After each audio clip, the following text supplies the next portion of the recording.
Olá, meus irmãos, graça e paz seja convosco. Na lição de segunda-feira, hoje a Páscoa.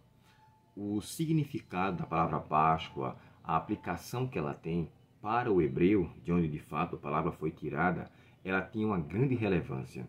Lembremos, irmãos, que aqui no capítulo 12, Deus institui logo inicialmente o calendário judaico. Quando você lê o capítulo 12, o verso 2, a Bíblia diz assim: de agora em diante, este mês será para você o primeiro do ano. O primeiro mês do ano seria o mês de Abib, que em nosso calendário seria entre março e abril. Esse período seria o período que daria início ao ano e que eles nunca se esquecessem que no 14º dia do primeiro mês, Deus efetuou um grande livramento para com ele. Nesse período, eles não deveriam comer qualquer coisa, deveriam comer ervas amargas para lembrar de quanto foi amargo a escravidão, uma abstinência de fermentação, que na verdade envolveria o pecado, envolveria algo que era degenerado, degradativo, que eles passaram ali, um período de pecado terrível. É tanto que quando Moisés chega a falar com eles sobre a questão da guarda do sábado, muitos não tinham nem tomado mais conhecimento sobre isso. A tradição oral tinha sido perdida, lembrando que nesse momento nada tinha sido escrito sobre a lei de Deus, até porque a lei de Deus veio bem depois a esse episódio aqui. Enquanto o povo estava lá, irmãos, e os filhos que nasceram lá, muitos perderam o senso da obediência. Então, aquela Páscoa era para fazer, primeiramente, libertação do povo de Israel, que estava cativo em Egito, e lembrar-se da maravilhosa dádiva de Deus, de como ele lhe livrou durante aquelas 9 pragas que tinham acontecido, e mostrar o seu grande poder para com o seu povo. E a palavra Páscoa, que tem uma origem, como eu falei, hebraica, significa a passagem ou passar sobre. Porque naquele dia, irmãos, o anjo destruidor iria passar.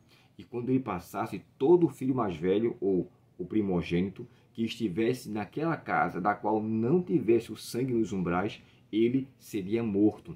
E aquele sangue é interessante porque Deus diz assim, ó: vocês pegarão um cordeiro para a sua família. Se o cordeiro for grande, se o animal for grande para uma família, chame outra família para com que agregue isso, para com que todos possam comer a sua parte e nada de fato seja desperdiçado. E aquilo que ficasse deveria ser queimado na manhã seguinte, não deveria ser utilizado para nenhuma outra coisa ou reaproveitado para alguma coisa. Assim como o Cordeiro de Deus simbolizava Cristo, que trouxe libertação para o povo, tudo de Cristo deve ser absorvido, interiorizado em nosso coração, em nosso ser, para que assim possamos estar nele completamente. Paulo fala isso por diversas vezes. Se alguém está em Cristo, nova condenação é. Nenhuma condenação há para os que estão em Cristo. Paulo chega a dizer também: agora não vivo mais eu, mas Cristo vive em mim. Então, a maneira que você comia o sacrifício, a oferta toda em você, era uma forma de interiorizar a pessoa de Cristo, simbolicamente, na própria pessoa. E eu entendo que era necessário que isso fosse realizado para que não houvesse em seu coração e nem em sua mente nenhum vestígio ou nenhum espaço para que o inimigo pudesse. Quando estamos completamente inteirados em Cristo, nós estamos ligados a Ele. Jesus fez isso na oração sacerdotal em João capítulo 17, que eles sejam um em mim. E essa expressão um em mim era uma ligação completa, uma ligação não subtraída. Era o que, na verdade, Deus queria que o povo de Israel tivesse. Então, o cordeiro era dividido para com outros, pessoas da família, uma família pequena, mas que tudo fosse, de fato, ingerido, alimentado. Uma outra coisa que merece consideração era a maneira como eles deveriam lidar com aquele momento em especial. Devia estar com sandália nos pés e com o cajado na mão. Vocês vão comer apressadamente, porque naquela noite, irmãos, era a noite da libertação. Lembrando que foi à meia-noite que os primogênitos morreram. Então, quando o povo de Israel sai de lá, já depois de meia-noite, com certeza uma escuridão terrível, mas Deus estava iluminando o povo com a sua própria luz. Eles passam pelo Mar Vermelho, o mar se abre, mas a gente vai entrar em detalhes sobre isso no decorrer da semana, né? Eu acredito que na lição de quarta a quinta-feira, Deus vai então dar uma ênfase maior com o título O Juízo Divino, o juízo que envolve a morte de todos os egípcios naquela noite. E a gente vai falar sobre algumas coisas que será bem interessante para o nosso aprendizado.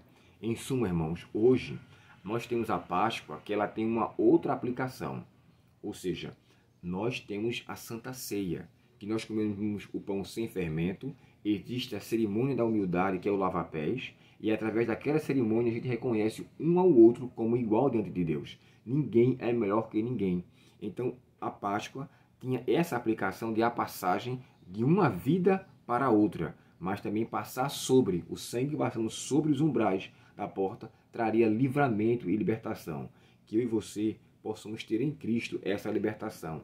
E esse Egito que nós estamos aqui é só uma passagem. O nosso lugar, de fato, a nossa casa, o nosso lugar propriamente dito, virá do céu, a Nova Jerusalém, a Santa Cidade. Que eu e você vivamos a Páscoa anualmente, celebremos a ceia, para que o nosso relacionamento com Cristo seja reconectado e que os pecados, de fato, possam ficar para trás e em Cristo sejamos novas criaturas. Vamos orar? Querido Pai Celestial, obrigado, ó Deus, por tão grande amor para conosco, nos concedendo o Teu Filho para morrer por nós, sendo o nosso Cordeiro Pascal. Que assim todos nós possamos estar conectados inteiramente em Cristo e dessa maneira, Senhor, alcançar uma natureza totalmente transformada e regenerada no Senhor.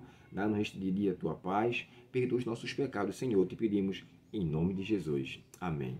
Deus muito te abençoe, tenha um ótimo dia, uma boa semana e que o nosso Pai Celestial nos guarde e nos guie todos os dias em nome de Jesus. Se esse vídeo for interessante para você, curta ele, compartilhe e publique para outras pessoas. Mas de forma especial, curta lá, faça pelo menos um comentário se você achar interessante e que em Cristo Jesus sejamos transformados de glória em glória até chegarmos nos céus. Deus abençoe você, uma boa semana e até o próximo estudo, se Deus quiser. Até logo.